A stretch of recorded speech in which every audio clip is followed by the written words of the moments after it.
English నేర్చుకునేటప్పుడు మనలో చాలా మందికి ఒక పెద్ద తలనొప్పి ఉంటుంది. అదేంటంటే ప్రొనౌన్సియేషన్ అంటే ఉచ్చారణ. ముఖ్యంగా ఈ వవల్స్ అచ్చులున్నాయి కదా, అవి పెట్టే కన్ఫ్యూజన్ అంతా ఇంతా కాదు. ఒకే అక్షరం ఒక్కోసారి ఒక్కోలా వినిపిస్తుంది. అయితే ఆ గందరగోళం వెనుక ఒక సిస్టమ్ ఉంది. దాని గురించే ఇప్పుడు తెలుసుకోబోతున్నాం. ఒక సింపుల్ క్వశ్చన్. ఈ పదాల్లో ఏ అనే అక్షరం ఒకోలా ఎందుకు వినిపిస్తోంది? ఎప్పుడైనా ఆలోచించారా? దాని వెనుక ఓ పెద్ద కథే ఉంది. ఆ కథేంటో ఈరోజు చూద్దాం. ఉదాహరణకి ఈ 3 పదాలు చూడండి.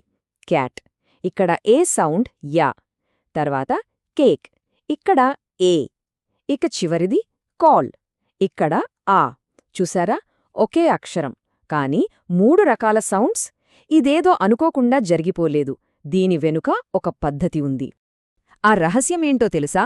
ఇంగ్లీష్లోని ప్రతి వౌల్ అంటే అచ్చుకి ఒక పద్ధతి ప్రకారం 3 శబ్దాలుంటాయన్నమాట. ఏది పడితే అది ర్యాండమ్గా రాదు, ఒక క్లియర్ ప్యాటర్న్ ఉంది. అవును, కరెక్ట్. ఆ మ్యాజిక్ నెంబర్ 3. ఈ ఒక్క నెంబర్ గుర్తుపెట్టుకుంటే చాలు, ఇంగ్లీష్ అచ్చుల ఉచ్చారణలో ఉన్న చిక్కుముడిని చాలా వరకు విప్పేయవచ్చు. ప్రతి వవల్కి 3 మెయిన్ సౌండ్స్. సరే, ఆ 3 శబ్దాలేంటో చూద్దామా.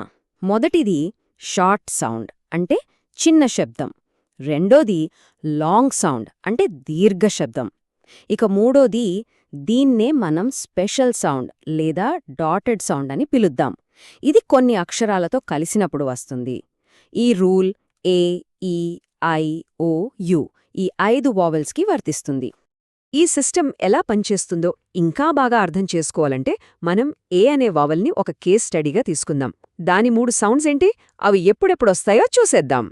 ఫస్ట్ది షార్ట్ ఏ సౌండ్ అంటే యా అని పలుకుతాం కదా, అది. ఇది చాలా ఈజీ. ఒక చిన్న పదంలో ఏ ఒక్కటే వావెల్గా ఉంటే దాదాపుగా ఇదే సౌండ్ వస్తుంది. ఉదాహరణకి ఈ పదాలు వినండి.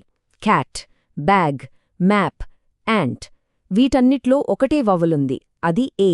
అందుకే సౌండ్ యా అని క్లియర్గా వస్తోంది. ఇదే షార్ట్ ఏ సౌండ్ అంటే.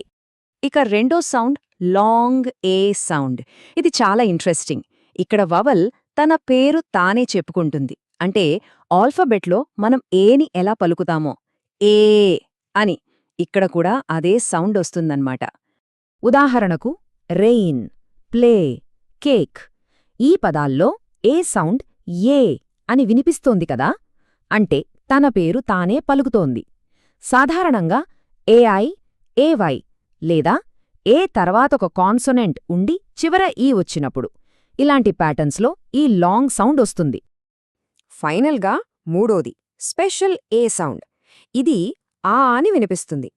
ఏ అక్షరం కొన్ని ప్రత్యేకమైన అక్షరాలతో కలిసినప్పుడు ఈ సౌండ్ వస్తుంది. ఇక్కడ చూడండి, ఏడబ్ల్యూ లేదా ఏయు లాంటి కాంబినేషన్స్ వచ్చినప్పుడు ఈ ఆ సౌండ్ వస్తుంది. ఫర్ ఎగ్జాంపుల్, సా లేదా ఆగస్ట్ అన్నప్పుడు ఆ సౌండ్ మనకు క్లియర్గా వినిపిస్తుంది. ఇంకొన్ని ఉదాహరణలు చూద్దాం. బాల్, టాక్, సా, వాంట్. వీటన్నిట్లో ఏ సౌండ్ ఆలా వినిపిస్తోంది. సో మొత్తానికి ఏకి 3 సౌండ్స్: షార్ట్ ఆ, లాంగ్ ఏ మరియు స్పెషల్ ఆ. సింపుల్ కదా. ఇక్కడే అసలు విషయం ఉంది. ఈ 3 శబ్దాల సిస్టమ్ ఇది కేవలం ఏ కోసం మాత్రమే కాదు, ఇంగ్లీష్లోని 5 వావల్స్కి కూడా ఇదే పద్ధతి వర్తిస్తుంది. ఇది ప్రొనౌన్సియేషన్ను డీకోడ్ చేయడానికొక సూపర్ కీ అన్నమాట. ఇప్పుడు ఈ టేబుల్ చూస్తే మనకు ఇంకా క్లియర్గా అర్థమవుతోంది. ఈని చూడండి. హెన్లో ఏ లాగా షార్ట్ సౌండ్, ఫీట్లో ఈ లాగా లాంగ్ సౌండ్. ఇక దే అన్నప్పుడు వచ్చేది స్పెషల్ సౌండ్. అలాగే ఐ చూడండి. పిన్లో ఈ షార్ట్, నైట్లో ఐ లాంగ్, పిజ్జాలో ఈ స్పెషల్. ఇక ఓ వంతు, బాక్స్లో ఆ షార్ట్, బోట్లో ఓ లాంగ్, మూన్లో ఊ స్పెషల్. ఫైనల్గా యు, సన్లో అ షార్ట్, ఫ్రూట్లో ఊ లాంగ్, పుష్లో ఊ స్పెషల్. చూసారా, ప్రతి వవుల్కి ఇదే 3 శబ్దాల ప్యాటర్న్ రిపీట్ అవుతోంది. ఓకే, బాగుంది. ఈ సిస్టమ్ అంతా తెలుసుకున్నాం. కానీ అసలిదంతా ఎందుకు ముఖ్యం? ఇది తెలుసుకోవడం వల్ల మనకి ఏం ఉపయోగం? ఎందుకంటే కన్ఫ్యూజన్కి, అంటే దాన్ని ఎలా క్లియర్ చేసుకోవాలి అనేదానికి సింపుల్ ఆన్సర్ ఇదే. ప్రతి వౌల్కి 3 సౌండ్స్ ఉంటాయని గుర్తుపెట్టుకోవడం. ఈ సిస్టమ్ తెలియకముందు ఇంగ్లీష్ ప్రొనౌన్సియేషన్ అంతా ఏదో ర్యాండమ్గా చాలా కన్ఫ్యూజింగ్గా అనిపిస్తుంది.